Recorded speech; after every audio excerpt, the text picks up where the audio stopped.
welcome to another Drive-In Double Feature. I'm Ryan, I'm Nathan. and this is the podcast where you talk about two movies a week every Tuesday and Thursday. But before I have anything at all, we have, not just me, we have It's just a Ryan's. Patreon. We have a Patreon over at patreon.com/Drive-In Double Feature Podcast. You know, Nathan, I was at your apartment recently, and you came to me and you said, "Hey, have you ever heard about this podcast called Drive-In Double Feature Podcast?" Yeah, I It's remember. like, Wait, that was you? Oh my and, God. and you said, I said, yeah, I think I heard of it. And you're like, yeah, it's a really great deal. They got all kinds of fun games, Uh, fun conversations, just a really good time over there that Nathan and Ryan, give to me as a fan, Nathan. And I really do appreciate it because it's only $5 a month. And I said, yeah, that sounds great. And he said, I hope Nathan and Ryan know how much me, Nathan, appreciates them. And I said, I think they know. See, that's what's nice about being a part of the podcast. I get free access to Patreon content. One of the perks, you know. So, but I am thankful to both But, of them. Nathan, you owe me like $50. Next time, You I you got a you've been copy. you missed the last 10 months payments, Nathan. Last 10 months, really? How Yeah. long have we had the Patreon for? Actually, I'd like to know. Well, you're gonna find out when you get that invoice from me after this podcast, Nathan. But like I said, it doesn't affect any regular content whatsoever. But today we are going to be talking about 1991's Godzilla versus King Ghidorah, which is directed by Kazuki Omori. Uh, this one does pick up about 2 years after Godzilla versus Biollante. So kind of like after the last movie, Biollante, even though being like one of the best looking Godzilla movies with like some of the best special effects, still did not really turn a profit for Godzilla, or at least it underperformed like how they wanted it to. Mhm. So the best way to do that, Nathan, is of course use previous monsters. And Nathan, which one do you call on? Ebera. No, Nathan. We call on King Kong. Oh God, wouldn't it be cool if it was Godzilla versus King Kong again? Well, that's what they wanted to do originally. Mhm. So, which by the way, all this stuff I got from Big Action Bill and other sites. But But Peter Jackson wasn't ready yet. Is that what happened? no, Okay. no, that was the problem. Yeah, yeah. Peter Yeah. Jackson was like, I'm too busy just got done making Meet the Feebles, and I just gotta I really want to focus on uh Dead Alive. Yeah, which So, is gonna make people convinced that I'm good for Lord of the Rings. hmm Hmm. But yeah, like I said, they did originally want to get King Kong, but it ended up being way too expensive, and they weren't able to get the rights for it. So instead, they brought back King Ghidorah.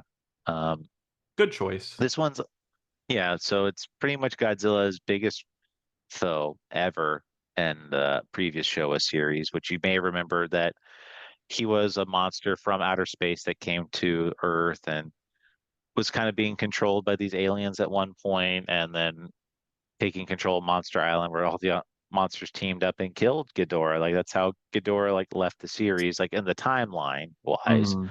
And then the last time we saw Ghidorah was Godzilla versus Gigan, and he hasn't been seen in about 20 years. Hmm. But he's probably one of the most notable, I'm guessing, out of all the monsters, at least then. Well, even now, what am I saying? I knew who King Ghidorah was before Godzilla.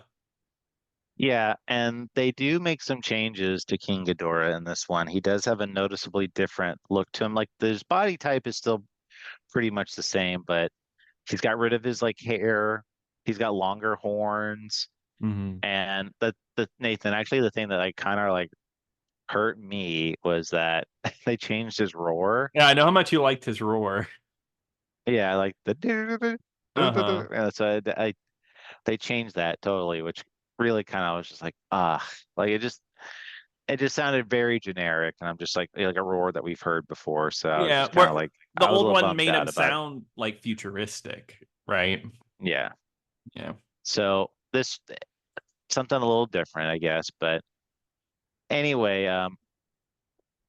I this is my first time actually really watching this movie and sitting down and watch it. I I never really had access to this movie growing up, or at least not remembering or knowing where to get it, because this movie came out in 1991, but this was not available in America until 1998. Wow. Wow. And it's So HBO, I'm guessing. I I don't know, because I know Biollante was on HBO, but Yeah, I don't know if this one was, but I it probably wasn't available until like on VHS or something, probably like in a dub or something like that. But crazy. I don't remember having access to it. Like I remember I think I saw like a DVD of it at some point, but I was kind of like at the point where I was like, I want to watch all of them in a row. I don't want to watch them out of order or Mm. something like that. So just never got around to it. And now it was a great excuse where I can actually sit down and watch all these movies how they're meant to be. Hmm. But this is a very different tone from all the other ones that we've seen before. This probably has, it's funny, we were talking about convoluted plots in the last movie. This one is probably easily the most convoluted out of all the Godzilla movies. Yeah, it's weird. It's the return of like a lot of tropes of the series are back again. Like the weird part of the series, and part of that is a convoluted plot, but the plot line here is absolutely insane. How it like it's not just a time travel movie, it's a multiple time travel movie.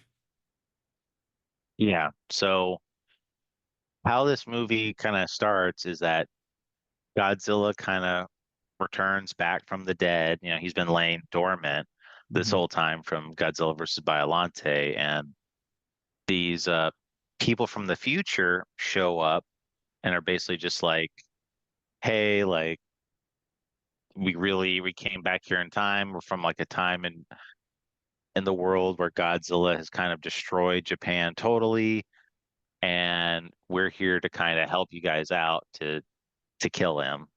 Yeah, and they're all it's a lot more white American actors in this movie. Two of these people are white American actors, and one of them is an android. But yeah, they show up as holograms, and that's what I was already when this happened a little taken aback just how sci-fi this movie is because they roll in on a traditional kind of looking UFO. It's about people from the future with androids and it felt like a Godzilla movie from like the 60s because they were really heavily into sci-fi at that point. It's funny because they were trying to go really for a balance, I would say, of the Showa and the more serious Heisei movies because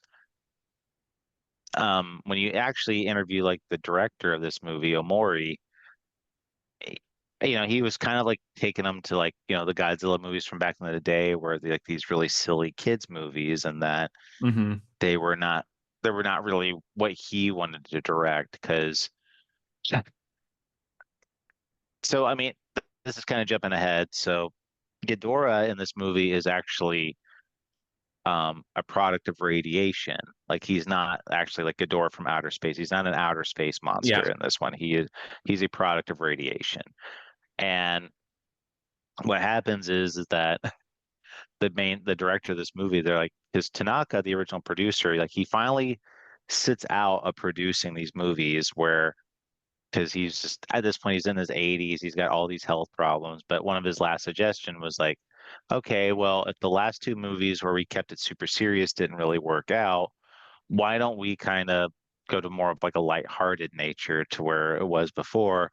And Amori's like, no, like because they even suggested like Ghidorah should be like a space monster. He's like, no, I'm not making a silly space monster movie. It's just crazy because he made a silly movie anyway.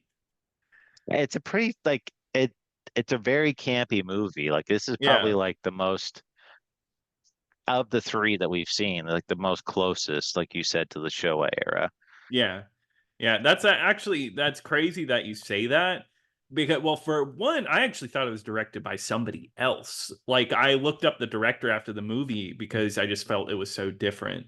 Cuz the Heisei era is like it's got a little camp, but it takes itself pretty seriously. And this one felt like it didn't take itself seriously, but it's the same director and it sounds like he thought he was taking himself seriously, but it I don't know, it was pretty camp to me. Yeah. It I, I mean like because immediately with this Futurians show up, basically The like, oh, like we need. Futurians. Well, that's Yeah, how I they're know. called. And they're basically there to kill Godzilla, which I'm not really sure. Did they explain why they had to go to the past, like why they had to go to like present day first in order to get to the past? Well, it's so they could play the shitty games that suck ass. That's sorry. My God. But no, so are you saying why? Okay, why as I was thinking about Why my couldn't they? joke too hard. Why couldn't they just go straight to the 40s, like where Oh, the original God, Godzilla one was? I don't know. I think Uh, they do explain it at some point. I think there's one point where they give a reason, but it's not a very good reason. It's not. I watched this movie this morning and I don't even remember that. Because I remember thinking that. I remember thinking, like, what was the point of stopping off in the 90s going, hey, we need to time travel to the 40s and we want you guys with us. And then just for the plan to be, they're going to destroy 90s Tokyo. Was it just. No, I actually don't know because they just show up uh, and just watch it. so yeah, I mean, their main objective is they reveal that Godzilla, who we thought was originally like this mythical creature that lived underwater, that was kind of like disturbed by all these radiation testing. Instead, turns out Godzilla was an actual dinosaur that was living in the 40s, Yeah. and he is also a product of radiation. Like he wasn't like before, it was kind of treated like this is how Godzilla looks, like this is how Godzilla was born. And it's like, no, he was an actual dinosaur that's been radiated. Yeah, because there's a guy at the beginning of the movie who's like, I saw a dinosaur. Dinosaurs are real. And yeah, so on this battle on a Japanese island, there was a dinosaur. And it seemed like the Americans were invading the island. Um, Hmm. but there were Japanese people on the island too. But the dinosaur causes them to almost work together to take out the dinosaur. Yeah, well, their whole point is like they want to take the monster to they take the dinosaur off the island, transform somewhere else, so that way it's not radiated.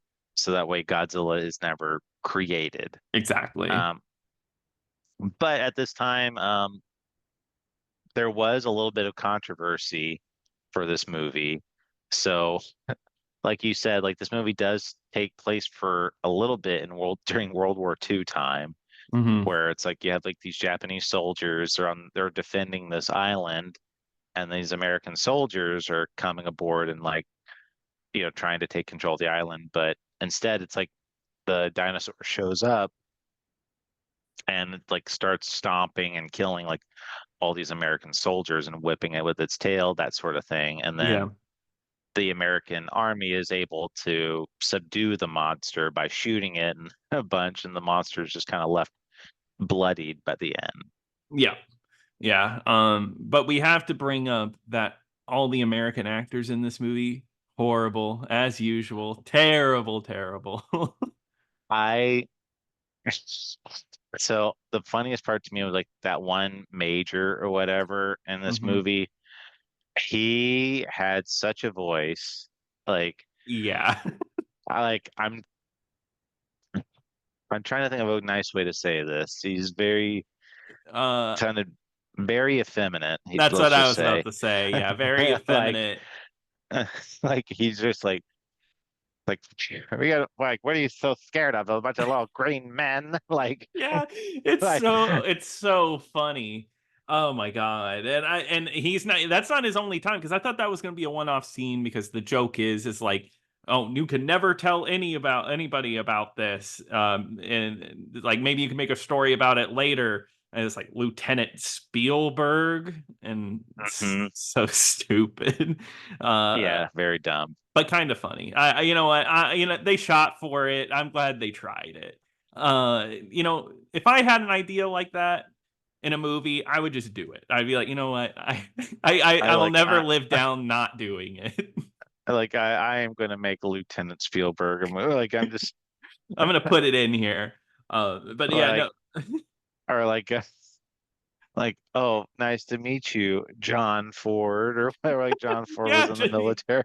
yeah, exactly. Yeah, to John Ford, that'd be kind of like what happens in Fablemans.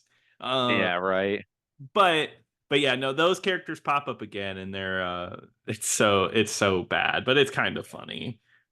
Yeah, but it's the same practice they were doing before. Is basically just like they went to like this actual real life military base, Oh yeah, U.S. military base, and that's in Japan, and basically we're just like, whoever wants to be in this movie, like, come on over. And then yep.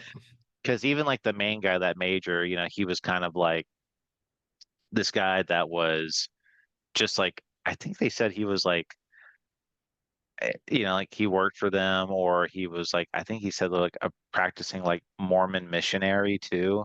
Wow. And they were just like, they offered him a part, and he was just, he knew what Godzilla was, and he just like, yeah, it sounds great. So, Yeah, you don't turn down a rolling Godzilla if it's offered no, to I you. mean, I would never claim to be, I'm an actor by any shape Hmm. or anything like that. But if somebody offered me a role in a Godzilla, I was like, heck yeah, you better believe I'm taking that. Yeah, I don't care if two dudes on a podcast 40 years from now are making fun of me. I'm gonna do it. That's right. Hmm. Uh, but the main controversy of this was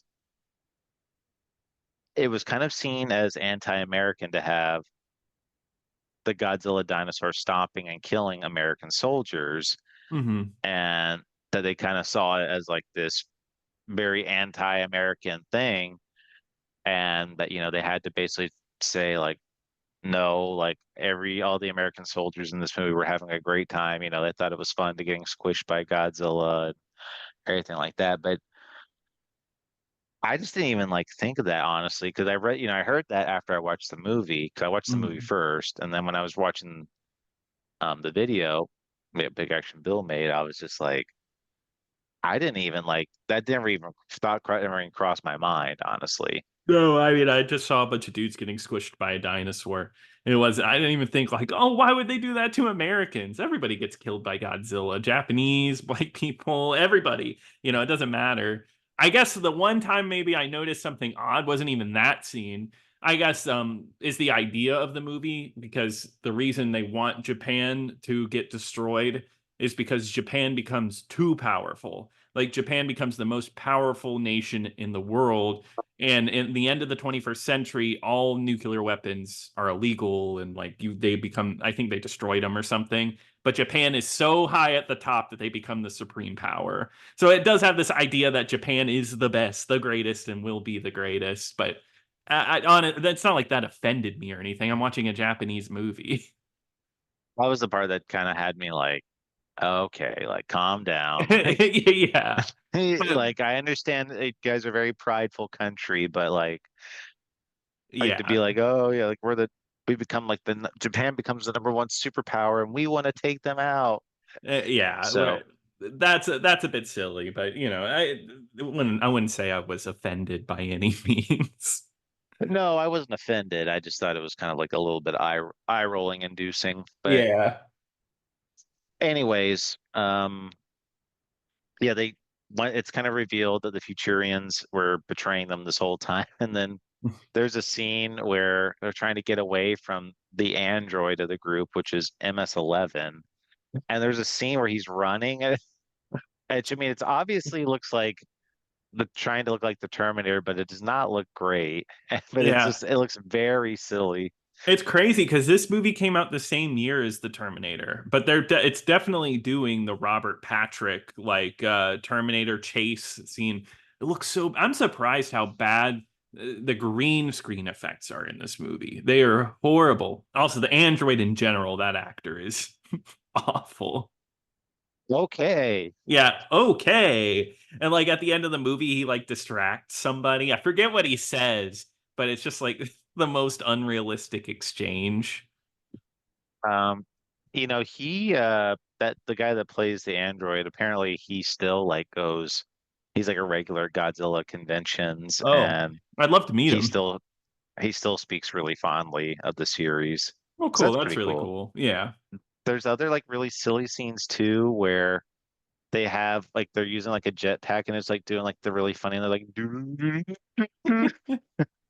Yeah, yeah, no, it's got like a bunch of funny moments like that. I guess it's kind of like Terminator, right? Because he becomes a good guy at some point. yeah, Yeah, so, they wow. because one of the Futurians, her name is Emmy, she she kind of does like a double cross on the Futurians because she was like the whole point of it was like, oh, I thought we were just gonna like stop Godzilla. I didn't realize because after Godzilla is quote destroyed, um, Emmy like kind of releases these three little creatures. They're called Dorats Which are cute. onto, which are like these little bat-looking things with green hair Mm-hmm. with like dragon wings, and they're left on the island where the radiation testing is about to happen.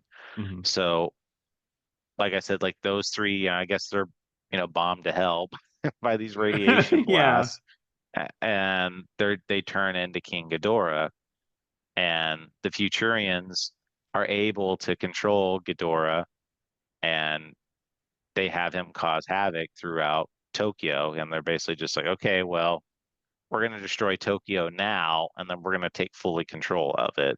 Mm-hmm. And Emmy was just kind of like, well, that's not what we agreed on. Like, I thought we were trying to protect Earth. And so Emmy betrays them. She's able to get the android on their side, Mm-hmm. and she's with them 100% of the way. Yeah, and she The talks about falling in Earthlings, love with Earthlings and the time frame, stuff like that. So yeah, and so now their plan becomes we gotta find Godzilla so we can kill King Ghidorah, so we can fight Godzilla with King Ghidorah.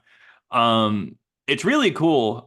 The actual suit work I think is really well done. All the city destruction and stuff like that. That is once again highlights of these movies is the just Ghidorah is awesome just to see on screen. Even if strings pop up every once in a while, it's still fun to see. yeah, I mean, it's just going to come with the territory. I just suit where it looks great. Miniatures look awesome in this one.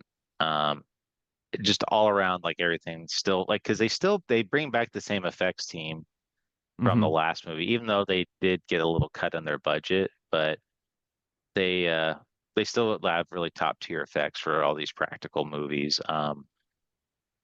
But their whole kind of dilemma is like, do we use like these nuclear blasts to like take out Ghidorah, or like do we use like a nuclear bomb to like create like a new Godzilla maybe? And but what had happened was, and it's almost kind of silly when you think about it, is that where they transported the dinosaur that was on the island, the one that turns into Godzilla, they Hmm. put him in the Bering Strait. And, and during this time, instead of him getting hit by this nuclear blast, apparently a nuclear Russian sub had sank back in the 70s Yeah, and collided with that Godzilla dinosaur and turned him into Godzilla. meaning that no matter what, Godzilla is going to exist in this timeline. Yeah, I thought that was a bit silly too. I was because it just feels like, oh wow, just so lucky that Godzilla exists still. Like they just wrote themselves into this hole, and it was just like, oh no, he was there the whole time. Yeah, exactly. So they're able to get him back into Tokyo, and then they have a fight. Really cool fight. But I guess this movie's interesting because it doesn't end with that fight, right? Come to find out, Godzilla just ends up. He's like, "Oh yeah, I'm gonna destroy Tokyo now." Which I mean, deserved. Yes, yeah.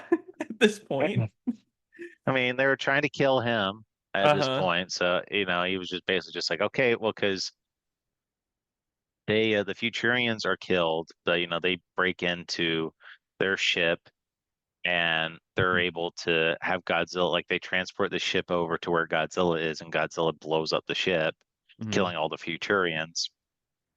And because of that, Ghidorah has no more controller, and Godzilla is able to like decapitate one of Ghidorah's heads. Yep. And so at that point, Godzilla goes back on a rampage. And if you thought like that part wasn't silly enough with this Russian sub, oh boy. So uh so Emmy, the girl from the future, they're like, "Oh no, what do we do? Godzilla's going crazy." So Emmy takes a time machine, goes into the future where Ghidorah's skeleton is, like after from this battle, Hmm.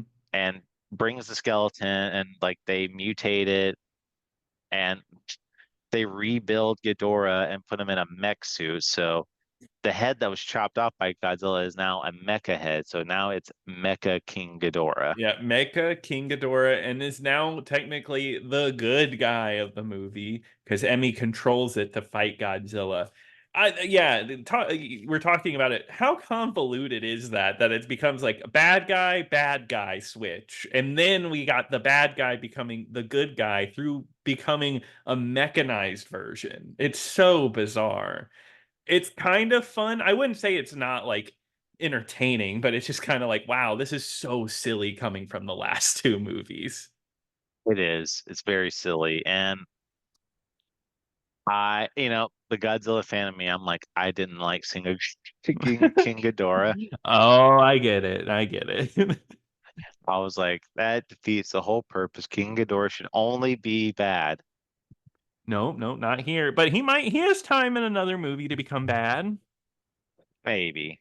But King Ghidorah and Godzilla, like they end up like Godzilla, I mean, does end up getting taken to the ocean and dropped from like a high uh a high length from Ghidorah, and Ghidorah like goes down crashing with him, but Emmy's able to escape. Hmm. And the main dude of this movie, I thought it was gonna be like the two of them were gonna like fall in love or whatever, because it kind of like seemed like they're getting like really Yeah. close. And then at the end of the movie, which I was like, oh, they're gonna be a couple, or she's gonna say like I love you or something like that. But then she's like, oh, actually, you're one of my ancestors, and I'm like, oh, never Oh, mind.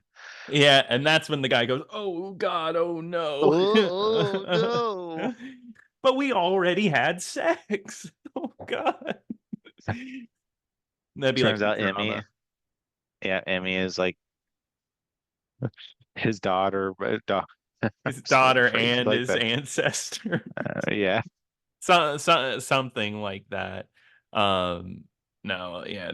Which is I agree. I thought that was gonna be the thing in that movie. We didn't even really talk about the main people of this movie aside from Emmy, but that's because they don't matter. not really. No, I mean, Mickey does return. The main psychic girl, she does Yes. return in this movie. So this is her third movie in a row. But yeah, she returns. I think Steven Seagal's daughter is a more interesting character in the Gamera movies. I feel like the psychic girl from this movie doesn't really do much.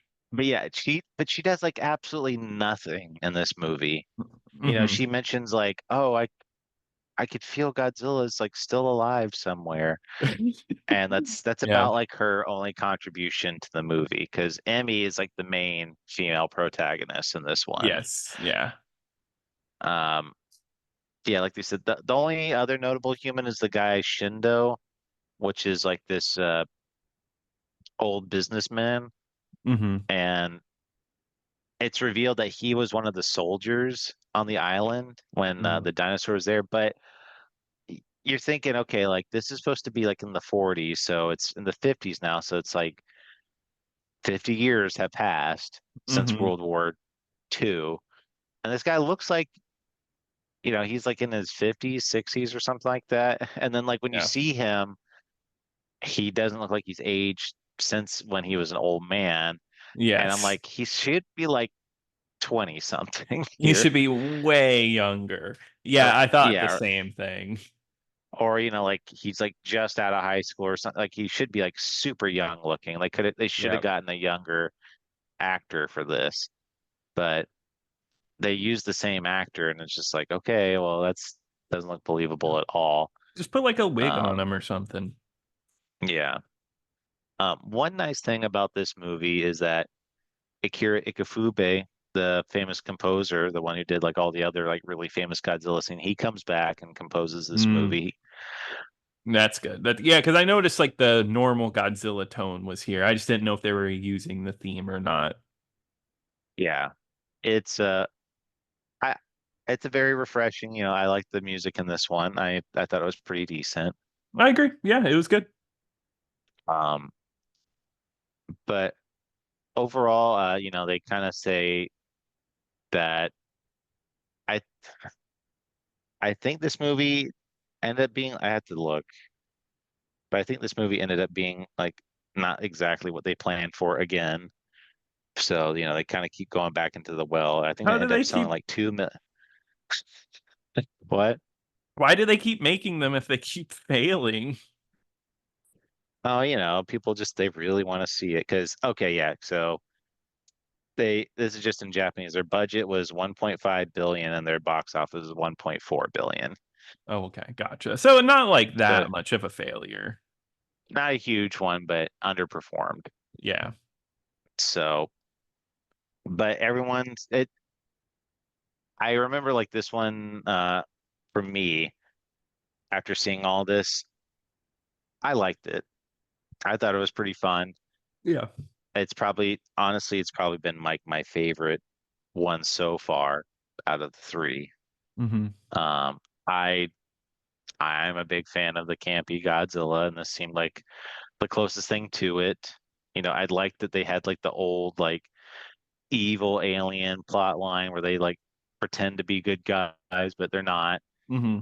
Uh, the action in this one is good. I like the miniature work. The practical effects are really good. I had a good time with this one. Yeah, I think it's a fun movie. I had a good time with it. I don't think it's my favorite of the bunch. I do think I like Biollante a bit more.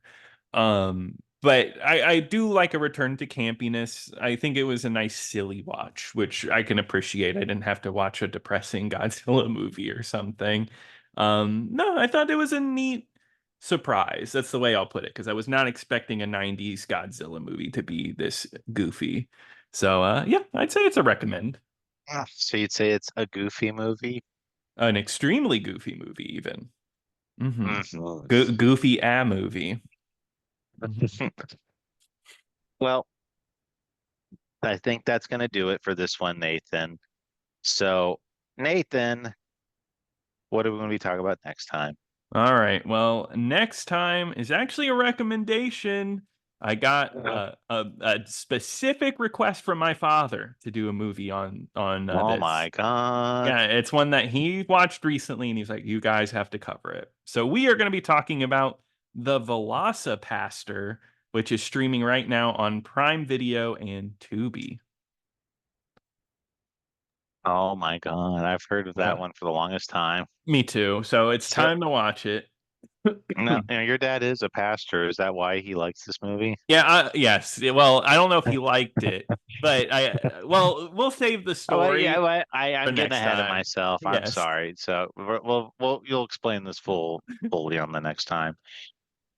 But yes, Nathan, what we're going to be talking about also is a movie called Body Melt, which is on YouTube for free. Nice. So, you know, when it's free on YouTube, you know it's top quality. That's right. But if you have any thoughts and opinions about this podcast, please email us over at driveanddoubleFeaturePodcast@gmail.com. Don't forget to check out our Patreon at patreon.com/driveanddoubleFeaturePodcast and check out the YouTube channel, youtube.com/driveanddoubleFeaturePodcast. But until next time. Until next time.